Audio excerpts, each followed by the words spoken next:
Yeah, I know I'm the 100th reviewer to say it, but you can swap the heads on this figure, so I just went ahead and nipped that in the bud real quick before I get into the review.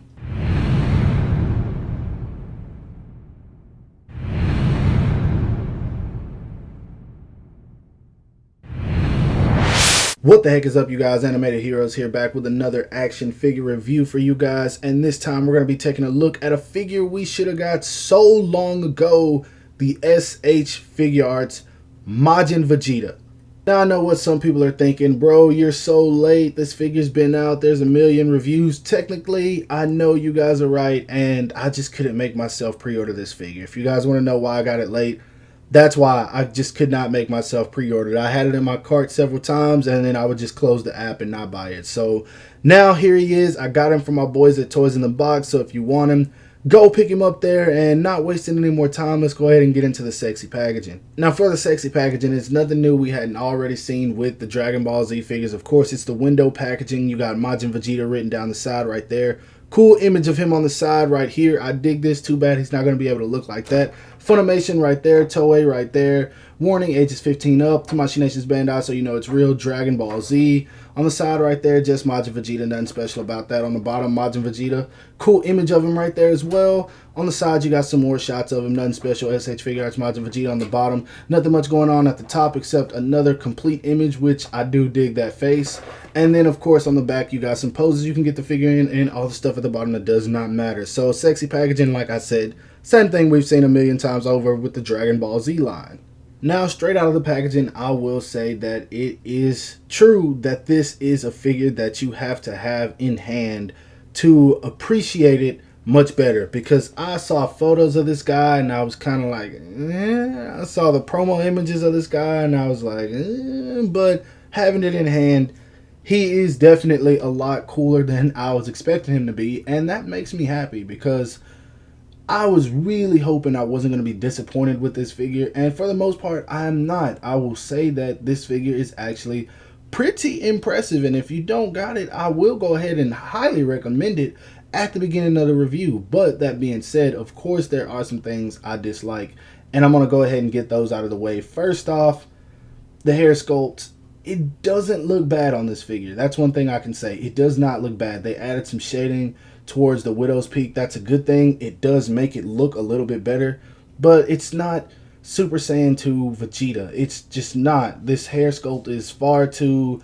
Super Vegeta for me. And I mean, like I said, it does not look bad. And honestly, at certain angles, it looks really good. But I don't know. I'm just not a fan of that. Now, the other thing is the fact that the torso, or not the torso, the abdomen area, it looks a little too small. And this is something that I noticed in photos, but having it in hand, it definitely doesn't look as bad.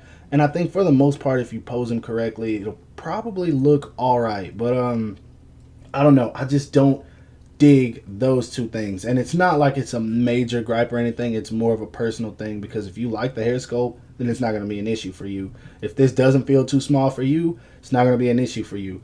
But like I said, those are just the things that I dislike.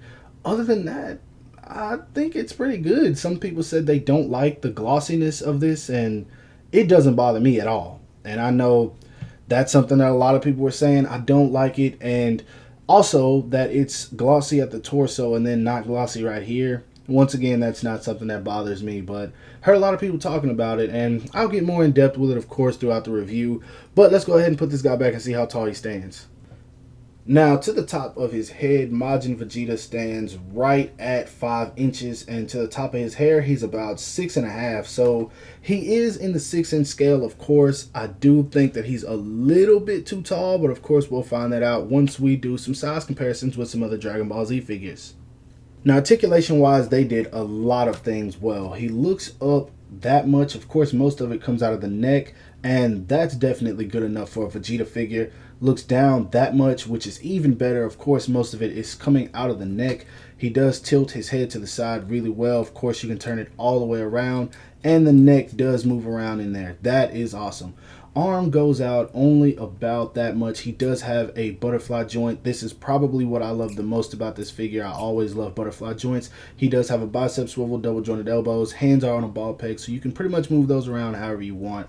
He does have a diaphragm joint that works very, very well. That's one thing I give him. He crunches forward that much, back about that much. Let me move his arms so you guys can see that, which that is pretty good for the most part. So this diaphragm joint, very effective. He does have waist swivel all the way, and that's one thing I dig. I didn't like at first the fact that his shirt didn't look like it was tucked in, but I think they did that for articulation purposes, so I'm not complaining about that. Foot goes forward that much, foot goes back that much. I always love when the foot can go back. I don't know why. That is awesome. His feet go out, our legs go out that much really, really well. But I think the Trunks and other Vegeta can do that too, so it's nothing new. Does have a thigh swivel built in there. Double jointed knees, no swivel at the boot, but his foot goes down that much, foot goes up that much. He does have ankle rocker just a little bit, and of course he has a toe hinge. So for the most part, articulation, you're going to be able to get this guy to do just about whatever you want him to do. And that is a major plus for me. For accessories, he comes with his normal smug, angry Vegeta face, and he comes with a pair of fist hands, which every Dragon Ball Z action figure needs. He comes with these Big Bang Attack hands, which I'm glad that they included these. Nothing special about them, no extra paint, they're just molded in white. He comes with these pair of stylish palm hands, which I'm surprised they didn't just include a pair of open palm hands for the blasting, but it's cool that they included these. I'm definitely fine with that. And last but not least, he comes with his hand for the Atomic Blast, or that's what it was called in Dragon Ball Z Budokai 3. I don't know if that's the actual technique name, but you Dragon Ball Z fans, go ahead and let me know. Now for faces, he comes with this maniac laughing face, which I'm glad that they included this. It's just awesome that we finally get something completely new with Vegeta, so I'm happy with that. He comes with this normal, just grinning, smiling face, which is, it's okay with me. Nothing special about it. He comes with this one, which was necessary, an angry Majin Vegeta face. I'm glad that they included that. And now where things go downhill for me, he comes with this face that looks exactly like the first one. And I know everyone's going to say, oh, well, that's necessary. The difference is the vein in the head. Yeah, but it turns out this is not what this face is supposed to look like. This is what this face was supposed to look like. And that's his angry looking off to the side face for when he's doing the Atomic Blast. As you guys can see, if you turn this face to the side, he is looking forward. So I don't know how the ball was dropped on that, but this is a straight up lie. I was lied to. And they even put this image on the box and had the nerve to put this in there. And I'm going to stop griping on that before I go too far into it. But yeah, this face pretty much was a waste of time. So I'm just going to say this figure comes with 4 faces. Now, if you notice, there's one very special face that Vegeta does not come with. Now, somebody please tell me how they missed out on the face for the final atonement for Vegeta. Probably his most memorable moment as Majin Vegeta, because at that point, he declared exactly who he was as a warrior and what he stood for. And he showcased he cared about his family, he cared about Goku, he cared about the Earth. And I don't know, that was just a very memorable Vegeta moment as Majin Vegeta. So hell yes, I'm going to gripe about the fact we didn't get that face. I don't know who dropped the ball on that one or how that was overlooked, but that is very, very disappointing. And I could harp on this all day, but I'm going to go ahead and get into the size comparisons. Now, first off, here he is standing next to the SH Figuarts 2.0 Super Saiyan 3 Goku, who, as you guys can see, he is taller than.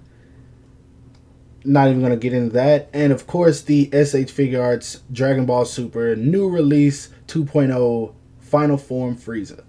Next up, here he is standing next to the 2.0 Scouter Vegeta and the SH Figuarts Super Vegeta with the normal head on it. And, of course, as you guys can see, seeing them next to each other, you see that Majin Vegeta is still 90% reused parts. Lastly, here he is standing next to the Marvel Legends Sasquatch Wave Deadpool, my most favorite Marvel Legends, and of course the Marvel Legends I don't know what wave Bullseye.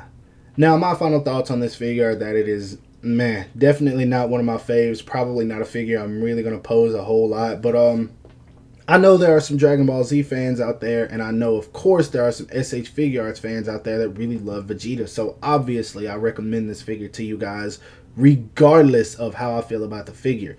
It does do some things really well, and for me, it only lacks in the accessories department. I'm just not a big fan of Majin Vegeta, so that's probably why I really won't pose him all that much. But yeah, do recommend this figure. Right now, I think he goes for about 64. Personally, I wouldn't pay over 70 for him. If it went up to that price, I probably wouldn't even have it. But yeah, you guys know Dragon Ball Z figures have a tendency to rise in price. A lot of people saw what happened with the Goku Black situation. So hopefully a lot of you guys learned your lesson from that. Pre-order these guys if you think you want them. But yeah, like I said, this guy is still around 60, something like that. I don't know, but yeah, if you can get him for under 70, then you got yourself a deal. So pick this guy up. That's my review of it. Hope you guys enjoyed it. If so, don't forget to give this video a thumbs up. That always helps me out. Subscribe to my channel if you haven't already, and of course follow me on everything you see listed in the description below. As always, Animated Heroes out. I'll talk to you guys later. Peace.